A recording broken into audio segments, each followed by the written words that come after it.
Sunday Talk Show here on the Arise News Channel. Still with me today, Professor David Awurawo and Mr. Jide Ologun, legal practitioner, national development advocate, and fellow Institute of Leadership, Coaching and Strategy. Now, the Nigerian President, Bola Ahmed Tinubu, says the country's budget for the new year 2026 will take the economy from consolidation phase into a growth phase. The president made a comment today as he, was it today? On Friday, as he laid before the National Assembly a package of 58 trillion appropriation, of which deficit spending is expected to be at 23.8 trillion or 4.28% of Nigeria's gross domestic product. And then, of course, we're talking about it, sneezing and catching cold, and you definitely could be referring to events in Nigeria's oil and gas sector in the past 2 weeks.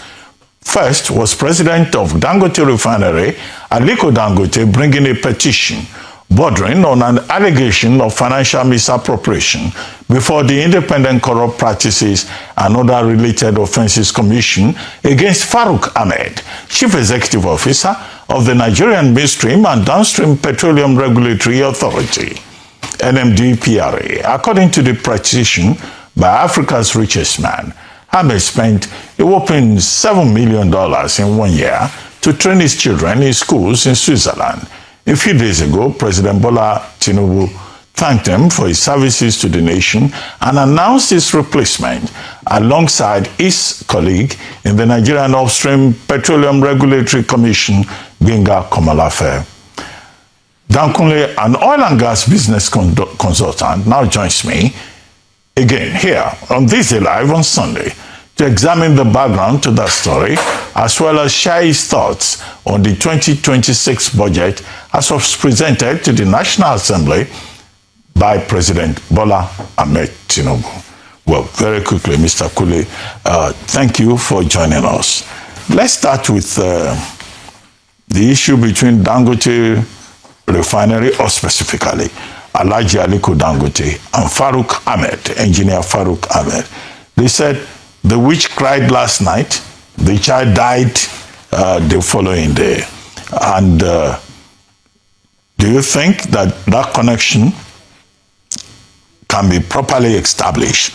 That it was Alhaji Aliko Dangote that protested and saw to the exit of Farouk Ahmed. And then Gbenga Komolafe, engineer, lawyer, and all of that, will you say he suffered collateral damage? Yes, all of the above, Dr. Abati. Compliment of the season, and I wish Nigeria and the citizens of Nigeria all over the world and the global village the very best of this season. Yes, all of the above, as you have put it, they have come to play. And it has crystallized that people have to exit from their position, and some have to suffer collateral damage, as you have put it. Yeah, the controversy and the conversation has been on. You know, Dr. Abati, this industry is the mainstay of Nigeria, this oil and gas issue. So I want to say thank you to President Tinubu for finally summon the courage and the political will to say enough is enough. Let Malam Farouk step aside and go and attend to all the personal issues with Alhaji Aliko Dangote. So it's long overdue. I've said it a week ago, Dr. Abati, exactly a week ago, Sunday, I was here on this table with your brilliant colleagues on the phenomenal intervention of Aliko Dangote in education, and also in the possibility of reducing the oil price, which he did. That same day or second day he announced he brought down the price of petrol. So we have long expected this to happen, that the regulator, the midstream downstream regulator, was not positioned at all to regulate the size of that refinery. They were not positioned at all to do that job. I believe the capacity was not there. The experience was not there. The apparatus for them to regulate such refinery was also absent. So in this case, it has happened the way I expected it long time ago. So I give credit to President Tinubu for taking the courage to do it. And I congratulate him that during his own tenure as president in the last 2.5 years, the revolution in the oil and gas sector has come to stay. So we must move now to power, electricity. He must find a way to also debottleneck electricity. Aliko Dangote has debottleneck the oil and gas, and any old vestiges and old interests of the old order must now know that the curtain is drawn. The battle line has been drawn. So that is, let me not go further than this for now, because that order that created all this huge rentier cartel, that old order is gone. And it cannot come back again. But I wanted you to also comment on Gbenga Komolafe, because he seems to have done well in terms of, some of the programs that he introduced, smart energy program, reducing oil theft, taking steps to increase oil production upstream. So that's why I said, okay, is this collateral damage, or is it that after spending 4 years, it's enough? Dr. Abati, they just let it go. Dr. Abati, you see, I'm familiar with the upstream sector very well. Gbenga Komolafe, engineer, he has tried in the last 4 years to realign the upstream petroleum industry. It was not an easy assignment for him because of what he inherited from DPR. So in the last 1 year, he got his acts fixed together properly, and he has built a momentum, very good one. He did a mini bid run of some offshore assets, and I think he achieved maybe 70-75% record success story there. And he has just again built up a new framework to auction about 50 oil blocks in the onshore, shallow water, and offshore. So he has built a good momentum there. I hope the new lady will just continue with that momentum. Okay, so I think he suffered collateral damage, I agree. But if you look at it, the president was in a very tight situation. Gbenga Komolafe and Malam Farouk, they were fingers of the same power that be as at that time that produces them. I don't want to say that they are fingers of one leprosy hand. I didn't want to say so far. The arrangement was shabby because Mele they had no reason to put that structure together. But I have to always give it to Gbenga that he has done the best he could do in the circumstance in which he finds himself. The terrain of the upstream is completely different. Okay. So let me not. It was not Mele that appointed them. It was President Buhari. No, the cartel as at that time hijacked President Buhari. The cartel that time. Okay. Yeah. Okay. Very quickly. Yeah. When the replacements, the nominees went before the Senate committee for confirmation, Senator Adams Oshiomhole raised a point talking to Iyesan Oris Muyiwa. Yeah, madam. Iyesan. Yeah. He said, look, I'm happy that President Tinubu has appointed a woman, women empowerment. But the main issue is about what you do with policy. And he said that the problem that Engineer Farouk Ahmed had was that, in fact, he should be hanged. Well, that sounded extrajudicial. It may sound extreme. But he said he's not a man that should be alive, that they should hang him because it was importing, something about importation, instead of supporting local industry. And it was more or less saying Alhaji Aliko Dangote was absolutely right to have blown the whistle against him. Yes. So what is all this thing about importation, local production? Yeah. For the upstream lady, I wish her success. She must assemble brilliant geophysicists, mining lawyers, petroleum mining lawyers around her, and people who will help her sequence the bid round so that she can make the best of it, of the situation, the framework he met on ground. She met on ground now. So it's a Herculean job. So she should assemble very good team to help her. We have no time in our hand at all. On the issue of most distinguished statement, Senator Adam Usmele, you see the passion with which he spoke. That is the type of passion in me. That is the type of passion I expect leadership in Nigeria to exhibit when you know the truth. It's because Adams knows the truth. Yes, his pronouncement may look very draconian. Agree. It's out of passion, he said so. But the reality is that the importation was criminal. But that importation, Dr. Abati, is based on the wrong, fraudulent system that built up in the last 35 years, from NNPC, PPMC to PPRA, which is now NDM, PRA, and NNPC. The midstream, downstream regulatory authority used to have a component in DPR, and they have merged them together to form a regulatory authority for midstream, downstream. And NNPC on one hand.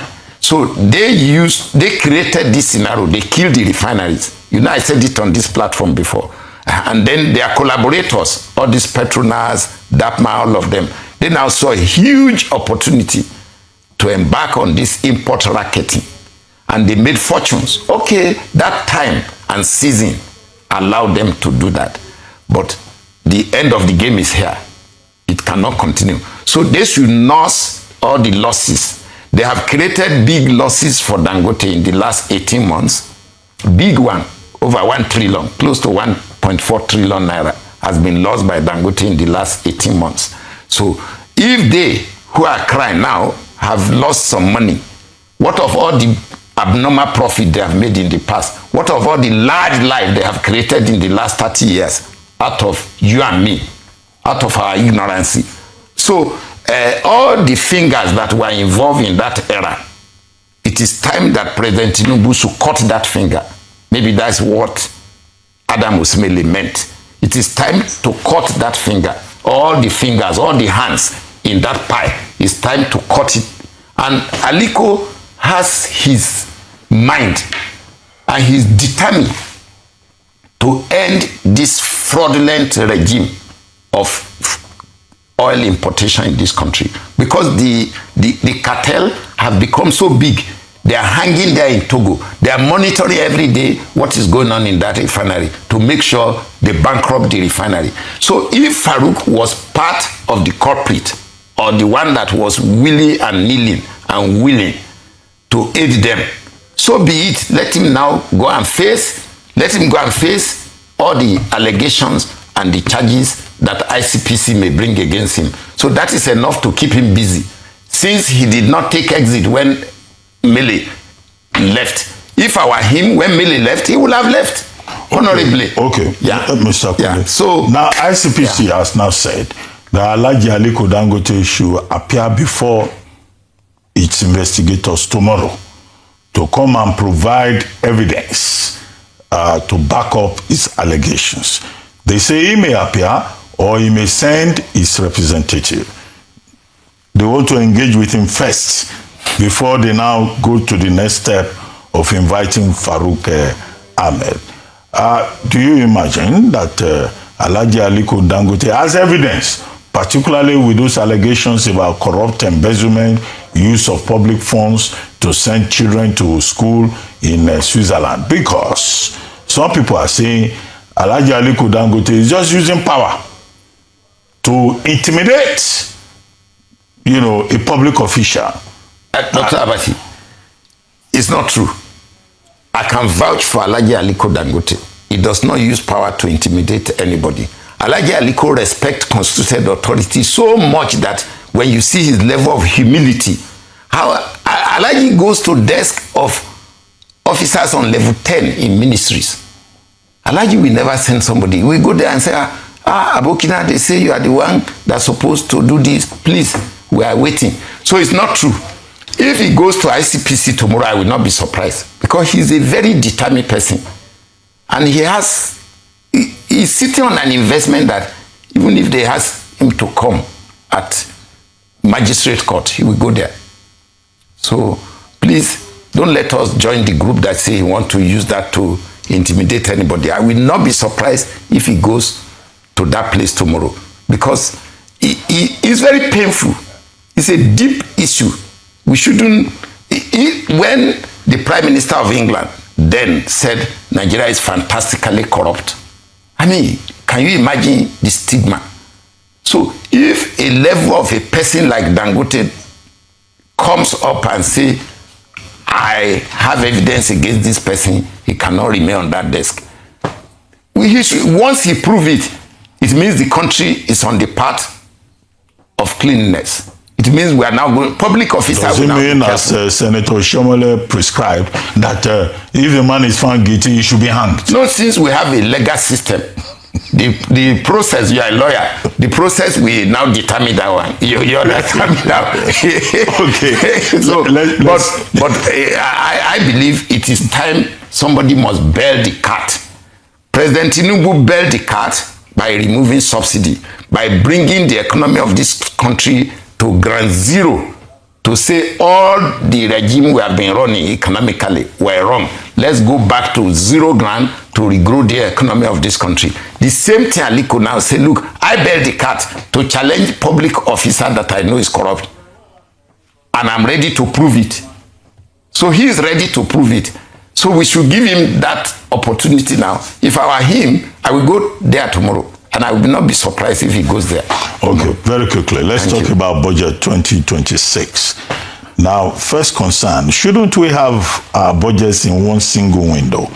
It's like we're operating 3, 4, 5 budgets at the same time, 2024, 2025. Now, 2026 is going to be added to it.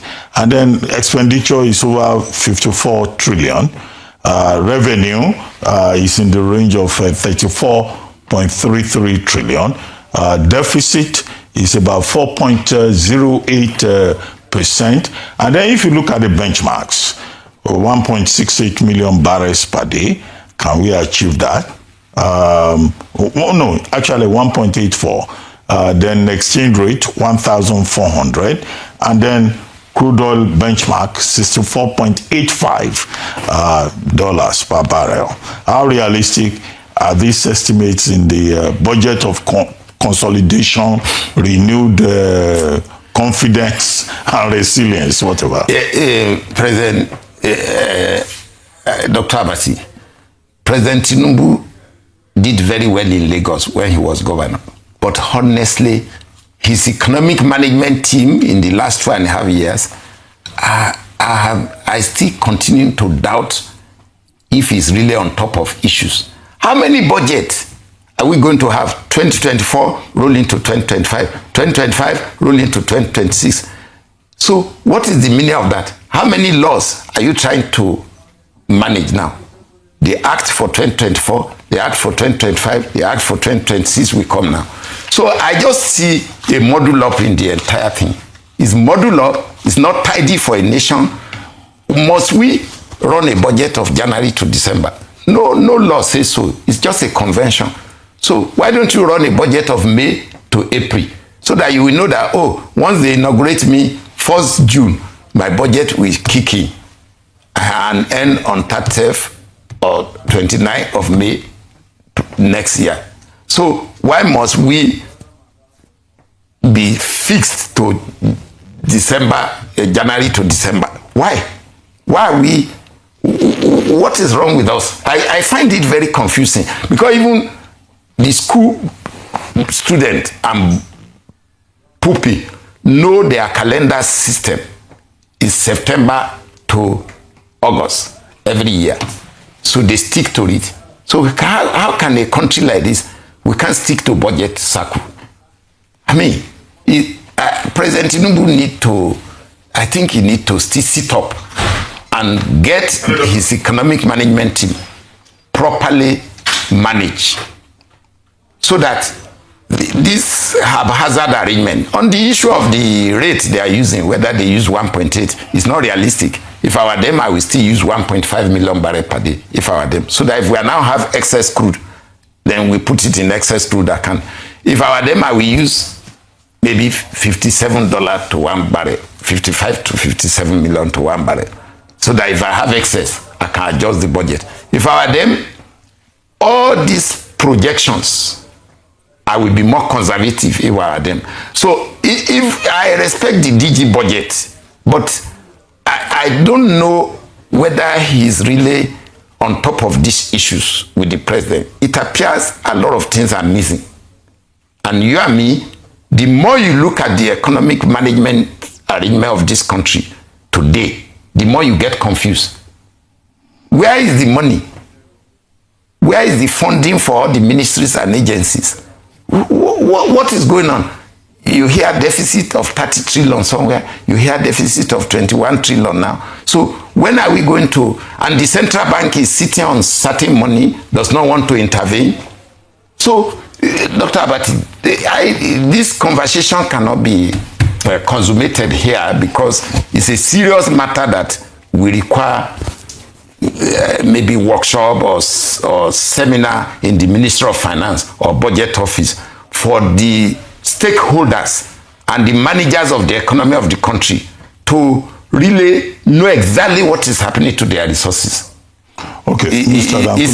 It's a big challenge for President Tinubu. Before I let you go, another issue that came up during the week was a member of the House of Reps, Abdul Samad